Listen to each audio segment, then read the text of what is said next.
Hello everyone, I am Deepak Kumar and this is the 9th lecture of Network Theory subject. In this lecture, we will learn step response of series RLC circuit or transient response of series RLC circuit having DC excitation. So both are same, so please do not confuse about the name. So suppose करो कि ये हमारा RLC circuit है, ये रहा RL circuit और इसमें DC voltage भी कनेक्टेड है. ओके, यहाँ पे कोई यहाँ भी स्टेप रिस्पॉन्स बोलेगा तो हो सकता है कि आप लोग को ऐसा ऐसा सर्किट मिले जहाँ पे सर्किट में सोर्स का जो वोल्टेज सोर्स है उसका वैल्यू भी यूटी मिले. तो यूटी क्या है, यहाँ पे स्टेप यूनिट स्टेप फंक्शन है. इसका मतलब क्या, टी इक्वल टू 0 के बाद ये क्या हो जाएगा, वैल्यू यूटी का वैल्यू 1 हो जाएगा टी ग्रेटर देन 0 के लिए, टी ग्रेटर देन 0 के लिए. तो फिर ये वाला वैल्यू क्या आ जाएगा, बी हो जाएगा. तो सेम केस है, दोनों सर्किट सेम है, सेम चीज हमको करना है. या तो ये सर्किट दिया हुआ रहे या ये सर्किट दिया हुआ रहे. ठीक है, ठीक है. तो अब यहाँ पे इनिशियल कंडीशन दिया हुआ है कि एट इनिशियल जो कंडीशन था टी इक्वल टू 0 पे कोई भी करंट नहीं था, कैपेसिटर भी डिस्चार्ज था. ठीक है, तो ये दिया हुआ है कंडीशन आपको. ठीक है, अप्लाई करते हैं हम लोग केवीएल इसमें. तो क्या करेंगे, केवीएल अप्लाई करेंगे v minus I R minus L D I upon D T Q upon C equal to 0. Okay, अब हम लोग q को क्या लिख लेते हैं, सॉरी q को लिख लेते हैं यहाँ पे I D T, integration of I D T. ठीक है, अब क्या होगा, अब इसको हमको सॉल्व करना है. तो ये डिफरेंशियल इक्वेशन दिख रहा है. तो डिफरेंशियल इक्वेशन सॉल्व करने के लिए एक तो मेथड है कि आप डिफरेंशियल इक्वेशन सॉल्व करने का जो कॉम्प्लीमेंट्री फंक्शन निकालते हैं वो निकाल लो, अगर आपको याद है तो. लेकिन वो थोड़ा सा और लंबा जाता है. ठीक है, तो मैं इसको यूज करूंगा लाप्लास ट्रांसफॉर्म. आपको पता है कि लाप्लास ट्रांसफॉर्म में हम लोग क्या करते हैं, लाप्लास ट्रांसफॉर्म में 3 काम करते हैं मेनली. करते हैं पहला कि लाप्लास ट्रांसफॉर्म ले, लाप्लास ट्रांसफॉर्म ले.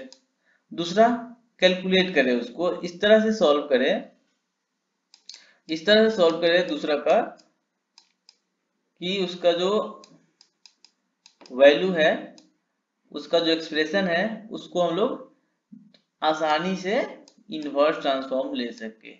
उसके बाद हम लोग इनवर्स ले लेंगे और मेरा सॉल्यूशन आ जाएगा. ठीक है, तो ये 3 काम करना है. तो यहाँ पे आप लोगों को ये मत समझना कि अगर लंबा जाएगा वीडियो तो, या सॉल्यूशन लंबा जाएगा या डेरिवेशन लंबा जाता है तो आप ये मत समझो कि ये टफ क्वेश्चन है. ऐसा कुछ नहीं है, बस 3 काम करना है. थोड़ा कैलकुलेशन इसमें बड़ा हो सकता है. ठीक है, तो यहाँ पे हम लोग क्या कर रहे हैं, लाप्लास ट्रांसफॉर्म ये वाली इक्वेशन पे दोनों तरफ ले रहे हैं. ठीक है, तो लाप्लास ट्रांसफॉर्म लेने से होगा क्या, v जो कांस्टेंट है वो क्या हो जाएगा, v अपन s हो जाएगा, क्योंकि यहाँ पे यूनिट स्टेप फंक्शन टाइप का है v इनटू ut. तो ut का क्या होता है 1/s. अगर फिर भी दिक्कत है तो आप सेकंड चैप्टर लाप्लास ट्रांसफॉर्म वाला पढ़ लो आप जाके, 1 का 1/s होता है. ठीक है, तो वो पढ़ लो आप, लाप्लास ट्रांसफॉर्म बहुत इंपॉर्टेंट है. ठीक है, तो आप पढ़ लो वहां से. तो v का क्या हो जाएगा, v/s हो जाएगा. r तो कांस्टेंट है तो r रहेगा यहाँ पे, और i क्या हो जाएगा, is हो जाएगा. l रहेगा di/dt माइनस, अब इनिशियल कंडीशन 0 है इसलिए मैं यहाँ पे डायरेक्ट 0 पुट कर दिया हूँ. और क्योंकि डिफरेंशिएटेड फंक्शन है तो उसमें क्या होगा, s एक मल्टीप्लाई में आ जाएगा. ठीक है, अब उसके बाद फिर माइनस 1/c. अब ये आई डी टी है तो ये इंटीग्रेटेड फंक्शन है, तो इंटीग्रेटेड में क्या होगा, s से डिवीजन हो जाएगा is में. ठीक है, तो डिवीजन हो जाएगा. फिर यहाँ भी इनिशियल कंडीशन 0 था तो इसलिए भी यहाँ पे इनिशियल कंडीशन 0 रख दिया हूँ, और 0 के इक्वल है तो 0 के इक्वल रख दिया. यहाँ पे मैं कॉमन ले लेता हूँ मैं is. तो देखो यहाँ पे क्या था, v/s तो आइडेंटिटी था. अब is कॉमन लिया तो क्या हो, यहाँ से क्या बचा r, यहाँ से क्या बचा l इंटू s ls, और यहाँ से क्या बचा 1/c इंटू s 1/cs, ये बच गया. अब देखो क्या करा, v/s को इधर भेज दिया, ये v/s आ गया ये वाला. अब ये इधर मल्टीप्लाई में था तो नीचे डिवीजन में चला गया, ये वाला पूरा होल. यहाँ पे अगर मैं यहाँ लिखता तो ये पूरा चीज को यहाँ मल्टीप्लाई करता, तो अब मैं इसको यहाँ भेज दिया हूँ. ठीक है, अब यहाँ पे एलसीएम ले लो, एलसीएम ले लोगे तो क्या r rs हो जाएगा, ls जो था ls स्क्वायर हो जाएगा, एंड 1/c हो जाएगा, और s नीचे डिवीजन में आ जाएगा. अब देखो s एंड s कैंसिल हो गया. अब हमारा क्या बचा, is का एक्सप्रेशन ये बचा, v/l s square plus r/l s plus 1/lc. चलो इसको मैं क्या कर रहा हूँ, v/l को थोड़ा एक तरफ लिख रहे हो जाके कंफ्यूजन ना हो. v/l ये l लिखा हुआ है, 1/s² plus r/s plus 1/LC। अब ये देखो क्या, ये क्या है, क्वाड्रेटिक इक्वेशन है ये वाला। तो क्वाड्रेटिक इक्वेशन का रूट क्या होता है, मान लो अल्फा बीटा क्वाड्रेटिक इक्वेशन का रूट है, तो उसको क्वाड्रेटिक इक्वेशन को मैंने लिख सकता हूँ ऐसे, s minus alpha into s minus beta. कोई भी क्वाड्रेटिक इक्वेशन का रूट को ऐसे लिख सकते हैं मल्टीप्लिकेशन में, ठीक है। तो मैं उसको ऐसा यहाँ पे मैं लिख रहा हूँ, और अल्फा बीटा क्या होगा, दो रूट होगा तो अल्फा बीटा क्या होता है, minus B plus minus root अंदर बी स्क्वायर माइनस 4ac। ये आपने पढ़ा होगा, कोई क्वाड्रेटिक इक्वेशन है X square plus B X plus C equal to 0, ठीक है। तो इसका ये आता था, मान लेता हूँ कोई ये इसका रूट है इक्वल टू, यहाँ पे 0 नहीं दिख रहा है, बट हम क्या कर रहे हैं, इसका रूट निकाल रहे हैं। तो रूट निकालने के लिए क्या करूंगा, तो इतना चीज को आप ये भी लिख सकते हो, ठीक है। और यहाँ पे अल्फा बीटा क्या होता है, अल्फा का वैल्यू होता है ये चीज, अल्फा एंड बीटा, ये दोनों का वैल्यू यही होता है, अल्फा एंड बीटा का वैल्यू। एक बार प्लस लोगे तो अल्फा, एक बार ये माइनस लोगे तो बीटा आ जाएगा, ठीक है। ये आपने पढ़ा होगा 9th 10th में, ठीक है। अब आते हैं कि इन चीजों को मैं चेंज कर रहा हूँ, देखो मैं यहाँ पे लिख दिया alpha s minus alpha into s minus beta, ठीक है। पहले एक बात तो यहाँ पे मैं बता देना चाहता हूँ कि आप लोगों के पास जो एक नोट सर्कुलेट हो रहा है, जो आप लोगों को दिया गया है झारखंड बोर्ड से, ठीक है, उसमें क्या किया गया है, वो एक बुक से छाप लिया गया है, और वहां पे गलत लिखा हुआ है, यहाँ पे प्लस लिखा हुआ है, ठीक है। क्योंकि ये देखो ये प्लस वाला है, ठीक है। ये मैं आपको आगे बताता हूँ क्यों ये गलत है, कैसे गलत है। क्योंकि यहाँ पे देख लो कि ये, अगर ये इसको प्लस में लिख दूं, ठीक है, तो क्या होगा, इसका रूट क्या हो जाएगा, इसका रूट हो जाएगा s plus alpha equal to 0, मैं इक्वल करता हूँ तो क्या आ जाएगा, s इक्वल टू आएगा माइनस अल्फा, ठीक है। और यहां से करूंगा तो s इक्वल टू आएगा माइनस बीटा, जबकि हमको क्या अल्फा बीटा रूट है। तो अगर मैं ये लिख रहा हूं तो हमेशा हमको ये अल्फा बीटा में माइनस के साथ यहाँ मल्टीप्लाई करना पड़ेगा, ठीक है, तभी मेरा ये, इसको मैं ऐसे लिख सकता हूँ। तो ये बुक में भी गलत लिखा हुआ है, ठीक है, और आपके नोट्स में भी गलत लिखा हुआ है, किसी ने इस पे ध्यान नहीं दिया है, ठीक है। तो ये बात का ध्यान रखना आप, क्योंकि अगर आप प्लस लिखते हो यहाँ पे तो ये minus of minus B plus minus root under B square minus 4ac लिखना है, क्योंकि ये रूट है। लेकिन अगर यहाँ पे अगर आप प्लस लिख रहे हो, इसका मतलब क्या, s equal to minus alpha and s equal to minus beta, दो रूट है, ठीक है, माइनस के साथ। तो ये बात का ध्यान रखना आप, ठीक है। आगे बढ़ते हैं, मैंने क्या लिखा, s minus alpha and s minus beta दोनों लिख दिया। जहाँ पे अल्फा बीटा क्या होगा, अल्फा बीटा ये वाला जो इक्वेशन है, ये वाला एक्सप्रेशन है, उसका रूट होगा, रूट। तो इसका रूट क्या है, b क्या है, r अपन l, तो minus of r upon l plus minus alpha beta का जो वैल्यू होगा वो लिख रहा हूँ, रूट अंडर बी स्क्वायर, मतलब r अपन l का स्क्वायर माइनस 4ac। a का वैल्यू कितना है, 1 है यहाँ पे, और c 1 अपन lc है, तो 1 अपन lc लिख दिया, and 2a divided by 2a, B square minus 4ac 2a होता है, यहाँ पे ये मैं लिखना भूल गया, ठीक है। यहाँ पे आप 2a कर लेंगे, ठीक है। और a का वैल्यू क्या होता है, a का वैल्यू क्या है, 1 है, तो यहाँ पे 1 है, ठीक है। आगे बढ़ते हैं, अब देखो मैं 2 को डिवाइड कर दिया तो यहाँ भी आ गया। अब ये रूट, यहाँ पे रूट के बाहर था तो अंदर जाएगा तो 4 से डिवाइड हो जाएगा, तो देखो ये 4 से डिवाइड हो गया तो कैंसिल हो गया, ठीक है। जैसे कि मान लो ये रूट गया ना, तो r अपन l, ठीक है। तो इसमें तो 2 से जाएगा क्योंकि ये फिर से अंदर स्क्वायर हो गया, एंड माइनस 4 अपन 4lc हो जाएगा, तो ये 4 कैंसिल हो गया, तो ये लिखा गया। अब देखो इसके अकॉर्डिंग यहाँ पे जैसे ही रूट आया, अब रूट आने पे बड़ा दिक्कत हो जाता है बात, क्यों कि रूट अंदर का जो वैल्यू है वो कभी रियल भी हो सकता है, कभी इमेजिनरी भी हो सकता है। तो ये जहां भी रूट आता है ना, तो 2-3 कंडीशन आ जाता है, यहाँ पे भी 3 कंडीशन होगा। एक तो अगर रियल होगा इसका रूट, दूसरा कि एक इमेजिनरी होगा, और तीसरा जब ये दोनों का जो रूट्स है अल्फा बीटा, वो दोनों रियल होंगे लेकिन इक्वल होंगे। मतलब ये वाला वैल्यू जीरो हो जाएगा, रूट अंडर का पूरा वैल्यू जीरो हो जाएगा। एक बार रूट अंडर का पूरा वैल्यू पॉजिटिव हो जाएगा और एक जो रूट के अंदर का पूरा वैल्यू निगेटिव हो जाएगा। तो तीन कंडीशन हो सकता है यहाँ पे, ठीक है। तो चलो हम तीनों कंडीशन के एक एक करके देखते हैं। पहला कंडीशन ये देखते हैं कि अगर क्या होगा, अगर ये r/2l का स्क्वायर ग्रेटर देन होगा 1/LC से। इसका क्या मतलब हुआ कि रूट के अंदर का जो भी वैल्यू होगा वो पॉजिटिव होगा, ग्रेटर देन जीरो होगा, ठीक है। तो जब ग्रेटर देन जीरो होगा तो क्या होगा, वैल्यू जो होगा इसका इसका अल्फा एंड बीटा आएगा, दोनों तो रियल आएगा और अनइक्वल होगा, ठीक है। तो अल्फा बीटा हमारा क्या आएगा, रियल आएगा, ठीक है, और इक्वल नहीं होगा, ठीक है।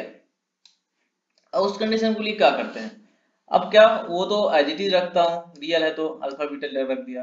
अब अल्फा बीटा को पार्शियल फ्रैक्शन लगा लो, मान लो 1/s minus alpha plus B upon sorry यहाँ a upon s minus alpha plus b upon s minus beta, ठीक है। ये मैंने लिख लिया, ये b है एंड ये बीटा है, ठीक है। तो ये इसमें कंफ्यूज मत होना ना, ये बीटा है ये b है, ये वाला b है, ठीक है। ए बी के निकालने के लिए कब से बता रहा हूँ मेथड, जितना सारे लेक्चर हुए उसमें काफी सारे बार बताया हूँ कि ए बी कैसे निकालेंगे।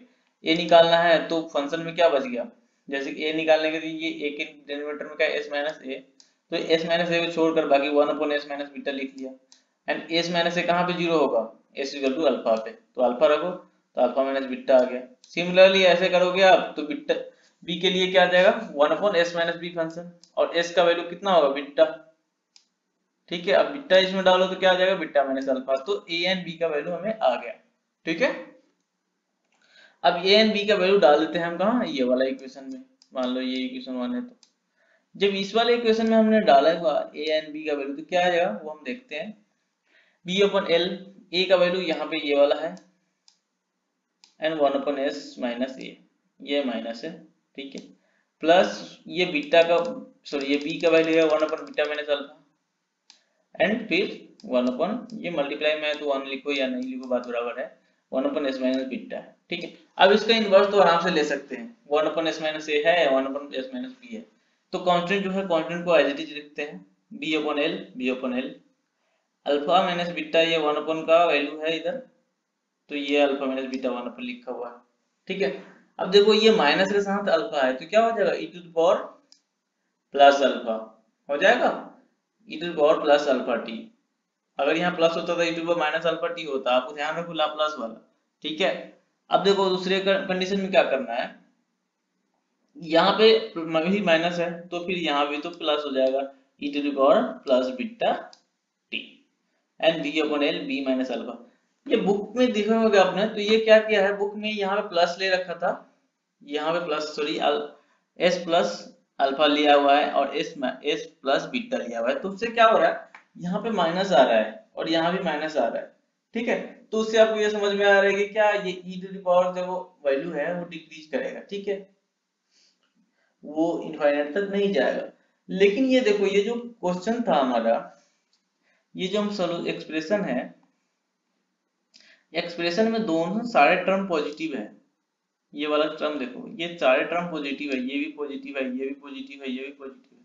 इसका जो रूट्स आएंगे ना अल्फा बीटा वो हमेशा नेगेटिव आएगा, हमेशा नेगेटिव आएगा, अगर रियल आता है तो हमेशा नेगेटिव आएगा। तो अब जो अल्फा बीटा का जो वैल्यू आप यहाँ पे रखोगे, ठीक है, तब ये नेगेटिव में ही आएगा, ठीक है। लेकिन अगर मैं यहाँ पे नेगेटिव लेता तो अल्फा बीटा भी नेगेटिव आता और नेगेटिव नेगेटिव मिलके पॉजिटिव हो जाता, ठीक है। आगे मैं क्वेश्चन करके समझाऊंगा कि कैसे हो जाता है, तो ये मत समझना कि e to the power plus है तो उसके ग्राफ में ऐसे कैसे लिख रहा हूँ, ठीक है। e to the power plus beta है तो ये तो जो ये एक्सप्रेशन होता है वो कुछ ऐसा होना चाहिए, ऐसे करके ऊपर की तरफ, हम नीचे की तरफ क्यों बनाए, तो देखो ये एक्चुअली में नेगेटिव होगा, जब हमने ये वैल्यू अल्फा बीटा का डालोगे तो ये निगेटिव आएगा ऑटोमेटिकली, और ये भी e to the power negative आएगा। और इसका जो करंट का जो ग्राफ होता है कुछ इस तरह से आता है, पहले इंक्रीज करता है और फिर जो सेटल होता है ना डिक्रीज करता है इक्विलिब्रियम तक, बहुत धीरे धीरे धीरे धीरे धीरे धीरे धीरे धीरे जाता है इक्विलिब्रियम तो जाता है, ऑक्सीलेशन नहीं होता है। देखिए यहाँ पे कोई भी साइन या कोसाइन का मल्टीप्लिकेशन नहीं है, तो क्या होगा यहाँ पे कोई भी ऑक्सीलेशन नहीं होगा यहाँ पे, ठीक है। तो इसको हम लोग क्या बोलते हैं, ओवरडैम्प्ड रिस्पांस ऑफ RLC सर्किट। क्योंकि ओवरडैम्प इसलिए बोला है क्योंकि ये तो ओवरशूट तो हो रहा है एक बार, लेकिन उसके बाद धीरे धीरे सेटल हो रहा है इक्विलिब्रियम की तरफ, ठीक है। इसको ओवरशॉट ओवरडैम्प हम लोग बोलते हैं, ठीक है। एक हम लोग और भी आगे पढ़ेंगे इसमें क्रिटिकल में। तो क्रिटिकल में क्या होता है, ओवरडैम्प एक बार तो ओवरशूट होता है, बट क्या होगा, क्विकली मतलब जल्दी से क्या होता है, ये अपना इक्विलिब्रियम पोजीशन मेंटेन करने लगता है, तो उसको हम लोग क्या बोलते हैं, क्रिटिकल डैम्प बोलते हैं, ठीक है। ये अगर जल्दी से मेंटेन करने लगे अपना इक्विलिब्रियम पोजीशन तो उसको हम लोग क्रिटिकल डैम्पिंग बोलते हैं, क्रिटिकल डैम्पिंग, ठीक है। तो आगे बढ़ते हैं, यहां तक तो हमारा हो गया कि अगर हमारा अल्फा बीटा जो है रियल होगा और अनइक्वल होगा तो ये चीज होगा। लेकिन दूसरा केस करते हैं कि अगर अल्फा बीटा इक्वल होगा तो क्या होगा, ठीक है। तो देखो यहाँ पे अल्फा बीटा अगर इक्वल हो जाएगा, कहाँ पे था मेरा इक्वेशन, ये है अगर इसमें अल्फा एंड बीटा इक्वल हो जाएगा तो क्या होगा, अगर मान लो alpha beta is equal to beta equal to, मैं गामा मान लेता हूँ, सब तो इक्वल है, तो अल्फा एस माइनस गामा, तो एस माइनस गामा का होल स्क्वायर हो जाएगा नीचे, ठीक है। तो वही चीज मैं आगे करने वाला हूँ। अब क्या करूंगा, अगर अल्फा बीटा इक्वल हो गया तो क्या होगा, इफ केस 2 है, अगर दोनों इक्वल होगा, अल्फा बीटा इक्वल होगा, इक्वल कब होगा, जब रूट अंडर का वैल्यू 0 की इक्वल होगा। कब इक्वल होगा, जब ये पूरा वैल्यू इक्वल टू 0 होगा, मतलब r अपन 12 का whole square minus L upon one upon L C equal to 0 होगा। तो यहाँ से क्या आ जाएगा, r अपन 12 का स्क्वायर इक्वल टू होना चाहिए 1 अपन एल सी के, ठीक है। वही मैं यहाँ पे लिख रहा हूँ, जब r अपन 12, सॉरी यहाँ पे, हाँ ठीक है, यहाँ पे स्क्वायरिंग किया हुआ नहीं है, r अपन 12 का स्क्वायर लिखो और इक्वल टू एल सी लिखो, ये तो बात बराबर है। इसको चाहो तो आप ऐसे भी लिख सकते हो, r अपन 12 का square equal to L C, क्योंकि वहां पे रूट कर लिया गया है यहाँ पे एल सी। देखो यहाँ पे दोनों तरफ स्क्वायर करोगे तो यही चीज आएगा, तो वहां भी यही चीज लिखा हुआ है, ठीक है। ऊपर भी मैंने ऐसा ही लिखा हो, ठीक है। तो ये दोनों इक्वल होने पे क्या होगा, हमें रूट के अंदर जो भी वैल्यू आ रहा था ना वो 0 हो जाएगा। इससे क्या होगा, केवल यहाँ का बचेगा माइनस और बी वाला, प्लस माइनस तो ये खत्म हो गया, केवल माइनस भी दोनों में बचेगा, ठीक है। देखो यहाँ भी अगर केवल 0 हो रहा है तो माइनस में आ रहा है यहाँ पे, ठीक है। तो हमारा क्या आ जाएगा equation, v upon L 1 upon S minus gamma का स्क्वायर, गामा का वैल्यू क्या होगा, ये माइनस बी, मतलब जो एक्सप्रेशन में था उसका माइनस बी केवल हमारा होगा गामा का वैल्यू, ठीक है। अब देखो, अब देखो यहाँ पे क्या है, 1 अपॉन एस स्क्वायर का किसका होता है, अगर t का हम लाप्लास ले, लाप्लास ट्रांसफॉर्म ऑफ t, तो क्या आता है 1 अपॉन एस स्क्वायर आता है, ठीक है। अगर इसमें क्या करूं मैं, e to the power alpha का मल्टीप्लाई कर दूं अल्फा t का, तो क्या आ जाएगा 1 अपॉन, तो इसका वैल्यू जो आएगा 1 अपॉन एस माइनस अल्फा का स्क्वायर आ जाता है, ठीक है। तो ऐसा ही केस यहाँ पे है, 1 एस माइनस वाई का gamma, sorry S minus gamma का स्क्वायर है, ठीक है। तो क्या हो जाएगा, ये e to the power gamma t हो जाएगा, है ना। और मल्टीप्लिकेशन में क्या होगा t, ये लाप्लास ट्रांसफॉर्म, इसको यहाँ से मैं उठा के यहाँ लिख देता हूँ, Laplace transform of e to the power alpha t into t का जो होता है लाप्लास ट्रांसफॉर्म, वो क्या होता है 1 अपन एस माइनस अल्फा का स्क्वायर। तो यहाँ भी क्या हो जाएगा, e to the power gamma t into t, तो वही लिखा हूँ, v ओपोनेंट तो कांस्टेंट है, वो कांस्टेंट हुआ, मैं t को पहले लिखता हूँ, t to the power gamma t, ठीक है। लाप्लास ट्रांसफॉर्म अगर दिक्कत हो रहा है फिर भी, तो जाकर लाप्लास वाला फिर से आप लोग देखो वहां पे कि रैंप फंक्शन का क्या है, उसका Laplace transform, ramp function t का जो लाप्लास होता है 1 अपन एस स्क्वायर हो जाता है, ठीक है। तब आगे बढ़ते हैं, अगर ये आ गया हमारा, क्या आया, ये करंट का एक्सप्रेशन आ गया, कौन से केस के लिए, जब alpha and beta equal to इक्वल होगा, ठीक है।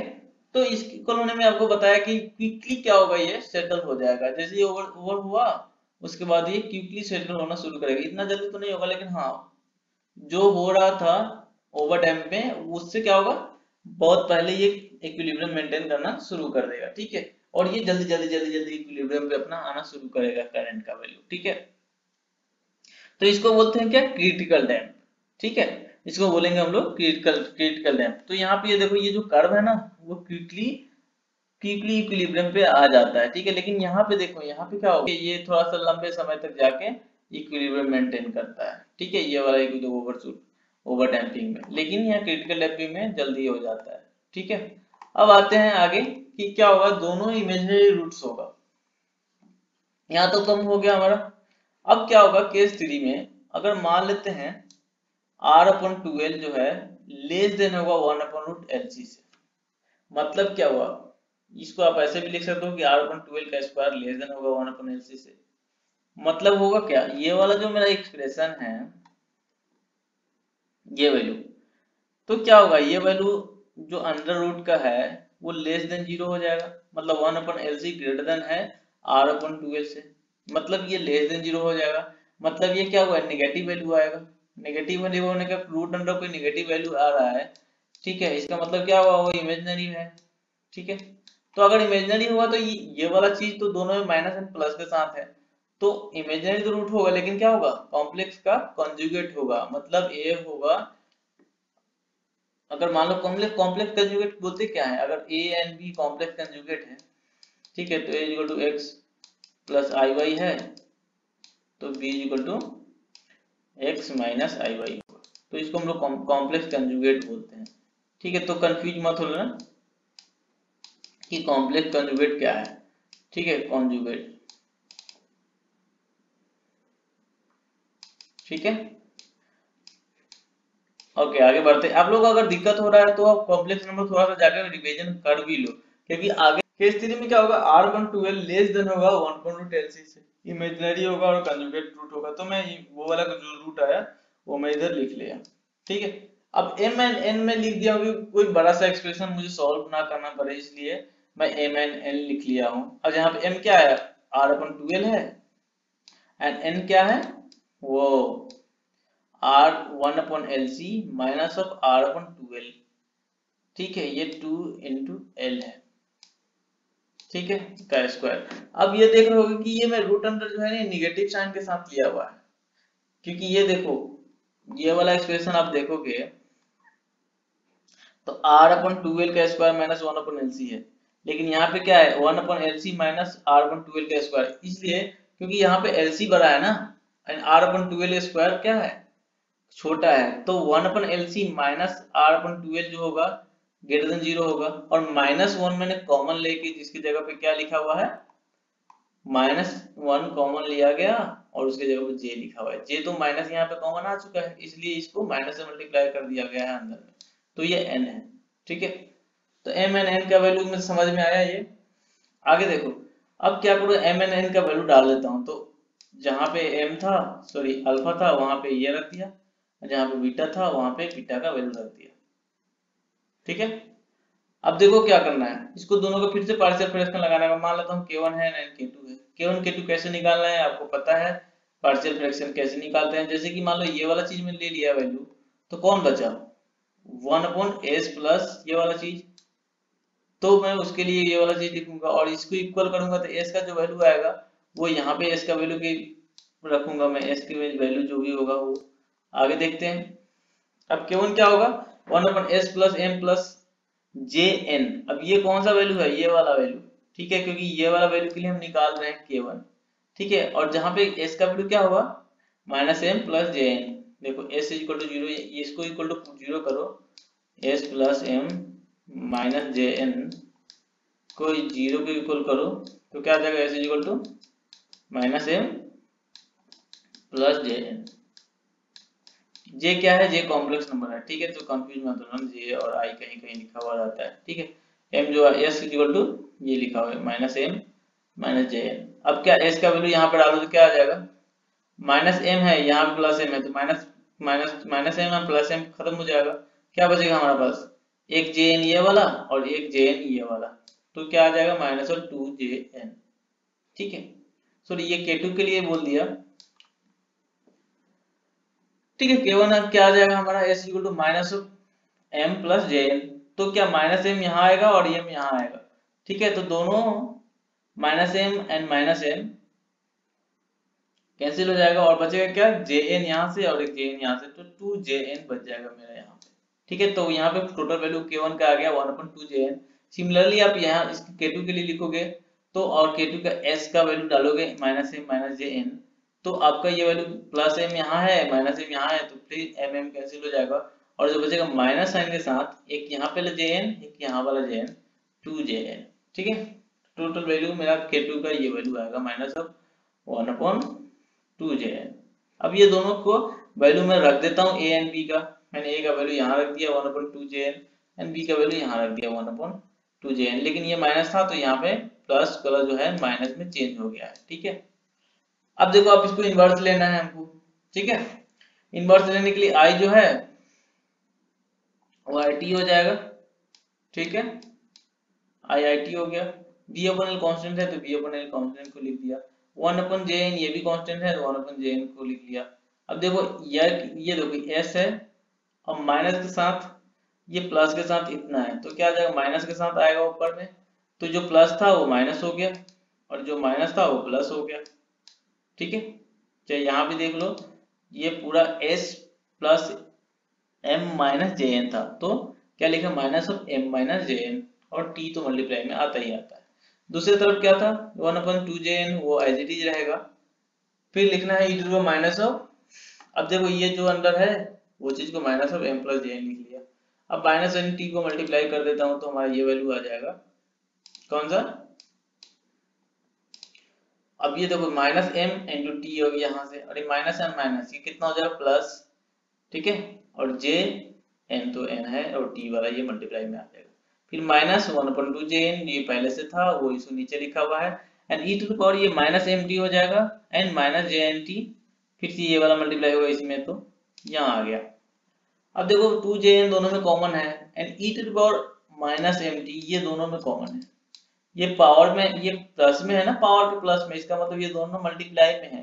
देखो ई टू द पावर अगर मान लो लिखा हुआ है यहाँ पे माइनस ऑफ एम टी, ठीक है, minus M T plus N J N T, इसका मतलब क्या है, इसका मतलब है E to the power minus of M T into E to the power J N T, ठीक है।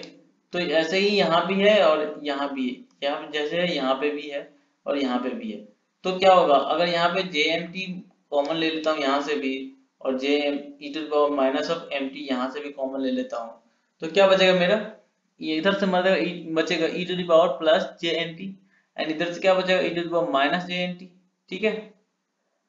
अब नीचे से 2jn तो कॉमन है दोनों में तो ये नीचे ही रहेगा, ठीक है।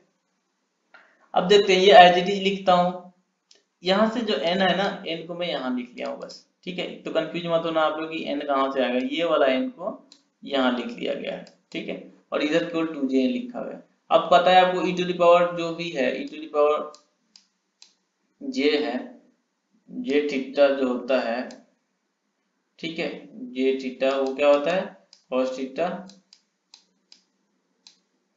प्लस sin थीटा, और अगर यहाँ पे माइनस है तो ये माइनस यहाँ पे आ जाता है, ठीक है, ये प्लस में जे के साथ आता है, ठीक है। तो यहाँ भी लिख दिया हूँ e to the power J N T था तो cos थीटा का यहाँ पे एन टी है तो cos एन टी, यहाँ पे कोई प्लस साइन का था यहाँ पे इसलिए प्लस आया जे साइन एन टी। अब देखो यहाँ माइनस है तो माइनस लिखा, अब e to the power J N T है तो क्या आएगा थीटा की जगह एन टी है फिर यहाँ पे, लेकिन माइनस के साइन के साथ तो cos वाला तो वैसे ही रहेगा, लेकिन अब क्या होगा माइनस आ जाएगा minus of J N J sine N T, ठीक है। अभी देखो क्या होगा ये वाला प्लस के साथ है और ये देखो ये मल्टीप्लाई होगा तो ये वाला माइनस के साथ कैंसिल हो जाएगा, तो जे साइन एन टी यहाँ से बचेगा और यहाँ से भी बचेगा माइनस माइनस प्लस जे साइन एन टी, मतलब क्या हो जाएगा 2j साइन एन टी बचेगा यहाँ पे एंड 2 से इधर कैंसिल हो जाएगा, यहाँ पे क्या बचेगा यहाँ पे 2j साइन एन टी, ठीक है। जब ये 2j साइन एन टी बचेगा और नीचे भी 2j है, ठीक है, तो 2j से 2j कैंसिल हो जाएगा, साइन एन टी बचा तो केवल साइन एन टी बची है। अब देखो इसमें क्या है, जो मेरा आईटी फाइनल इक्वेशन आया उसमें एंटी साइन एंटी एक मल्टीप्लाई में है, इसका मतलब साइन क्या है, साइनोसॉइडल फंक्शन है, तो इसका जो एक्सप्रेशन आएगा ना आई का, वो टाइम के रेस्पेक्ट में वो भी एक साइनोसॉइडल होगा, लेकिन क्या होगा, वो अपने सेटल होते रहेगा फाइनल वैल्यू की तरफ। तो क्या हो, जो जो पीक है वो डिक्रीज करते जाएगा, जो ऑक्सीलेशन का जो एम्पलीट्यूड है वो डिक्रीज करते जाएगा, तो कुछ ऐसा मिलेगा आपको, ठीक है, ये कुछ ऐसा मिलेगा, और एम्पलीट्यूड आपका घटना शुरू रहेगा, और ये घटते घटते घटते घटते लास्ट में क्या हो जाएगा, इक्वल हो जाएगा, ठीक है, लास्ट में अपने इक्विलिब्रियम पोजीशन पे आ जाएगा, ठीक है। तो ये घट रहा है, ये करंट है आई, और इधर टाइम टी, और इसको बोलते हैं हम लोग अंडर डैम्प, ठीक है। तो ये जो इमेजिनरी वाला केस होता है उसमें जो हमारा वैल्यू आता है करंट का, वो अंडर डैम्प आता है टाइम के रिस्पेक्ट में। तो यहाँ तक तो हम लोग लाप्लास का काम खत्म कर लिया। ये जो हमारा चैप्टर था लाप्लास और ट्रांजिएंट वाला, वो सब खत्म कर चुका है, अब ये लास्ट लेक्चर था उसका। तो मैं क्वेश्चन एक मान लेता हूँ, करता हूँ कि दिया हुआ है आपका कि आर ये है, ठीक है, एंड एच का वैल्यू ये है 10 हेनरी, एंड सी का वैल्यू आपका 0.02 फैराड है, ठीक है। तो अल्फा क्या होगा हमारा, minus of are upon 2l, पिछले वाला इक्वेशन आप देख लो जो भी आया है। देखो यहाँ पे आर अपन 2l का वैल्यू देख लो एक बार चेक करके, आपको चेक करना है तो चेक करके देख लो कि कौन सा केस का है, ठीक है। तो आर अपन 12 का वैल्यू मैं चेक करके देखता हूँ। तो आर का वैल्यू कितना है, 80 अपन 2 इंटू एल है 10, कितना आ जाएगा 4, एंड 1 अपन एल का वैल्यू चेक करता हूँ, 1 अपन एल, ये कितना आएगा 1 अपन 10 इंटू 0.02, तो क्या आएगा, ये हमारा आ जाएगा 1 अपन 0.2, मतलब 5 आएगा, ठीक है। ये स्क्वायर होता है, ठीक है, ये वाला स्क्वायर होता है। तो आर अपन 12 का स्क्वायर जो है कितना हो रहा है, 16 हो रहा है, और 1 अपन एलसी का जो वैल्यू आ रहा है वो कितना आ रहा है 5। इसका मतलब क्या, आर अपन 12 का स्क्वायर ग्रेटर देन है 1 अपन एलसी से, तो इसका मतलब क्या है, ये रियल रूट है, ठीक है, और इसका हम लोग रियल रूट वाला कंडीशन ले करके हमको सॉल्व करना है इसको, ठीक है। तो पहले अल्फा बीटा निकालते हैं। तो अल्फा बीटा जो का आ रहा था R upon 12 plus root under R upon 12 का स्क्वायर माइनस एलसी, अब इसका वैल्यू डालेंगे तो ये कितना आ जाएगा 4, एंड ये कितना आ जाएगा 4 का स्क्वायर मतलब 16, एंड ये तो आएगा 5, तो 16 माइनस 5 9 हो गया, तो -4 प्लस रूट 9 जो आ जाएगा -4 प्लस 3 1। दूसरे बीटा के लिए क्या होगा, ये जो प्लस था वो माइनस में चेंज हो जाएगा, और फिर देखो ये प्लस के साथ 3 आ रहा था, तो इस बार माइनस के साथ 3 आ गया, तो कितना आ जाएगा -7। अब देखो, अब जो वैल्यू क्या था मेरा करंट का, करंट जो था मेरा I equal to V upon L e to the power alpha t alpha minus beta. यहाँ पे आपको पता चलेगा, अब अल्फा बीटा का वैल्यू डालो, तो V अपॉन L का तो वैल्यू मैंने रख दिया, यहाँ पे ई अल्फा का वैल्यू क्या आ रहा था -1, तो -1 रखो, यहाँ पे 6 कौन सा वैल्यू है, ये अल्फा माइनस बीटा का वैल्यू 6 आ गया, और फिर ये 2 v अपॉन एल का वैल्यू है e टू द पावर 7 जो बीटा टी है वो बीटा थी, एंड -6 आ गया बीटा माइनस अल्फा का वैल्यू है। लेकिन यहाँ पे देखो, अगर मैं क्या करता, अगर मैं s प्लस लिया होता, नीचे में s प्लस अल्फा लिया होता, ठीक है, तो क्या अल्फा का वैल्यू यहाँ पे माइनस में आता जैसे बुक में है, और जब माइनस का मैं वैल्यू आता और मैं -1 डालता तो क्या आ जाएगा, यहाँ पे +1 आ जाता, e टू द पावर आता, e टू द पावर मुझे +1t आता, और ये तो कन्वर्ज कर नहीं रहा है, ये तो इक्विलिब्रियम कभी मेंटेन नहीं करेगा, इस टाइप का जो फंक्शन हो गया उसका वैल्यू कुछ बढ़ता चला जाएगा, ठीक है। तो इसलिए आपको वहां पे हम लोग बोल रहे थे कि वो गलत है, यहाँ पे माइनस ही होगा, ठीक है। और नहीं तो मैं क्या बोला था कि आपको अल्फा जो है माइनस अल्फा लिखना पड़ेगा, अगर मैं चाहूँ तो इसको माइनस से लिखता, यहाँ पे माइनस से मल्टीप्लाई कर देता, तो यहाँ पे मैं माइनस लिखता, ठीक है। सिमिलरली बीटा केस में भी ऐसा ही है कि -7 आ रहा था, अगर ये माइनस में रहता तो क्या प्लस हो जाता, जो कि होना नहीं चाहिए वो, ठीक है। इसलिए ये इक्वेशन सही है, माइनस ही होगा, S minus alpha and S minus beta, ये वहां पे होगा S minus alpha and S plus S minus beta S minus beta, ये यही होगा। ठीक है, तब यहाँ पे अल्फा बीटा जो होगा उसके रूट्स होंगे। ठीक है, तो मेरा ये वाला इक्वेशन आ गया करंट का। उसको सॉल्व कर लो थोड़ा सा, 2 और 3 कैंसिल हो जाएगा, 1/3 e to power minus t and minus 1/3 e to power minus 70। तो ये मेरा करंट का इक्वेशन आ गया ये वाला क्वेश्चन के लिए। ठीक है, आगे मैं आप लोगों के लिए क्वेश्चन दे रहा हूँ, ये जो चैलेंज का है आज का चैलेंजिंग, कि ये वाला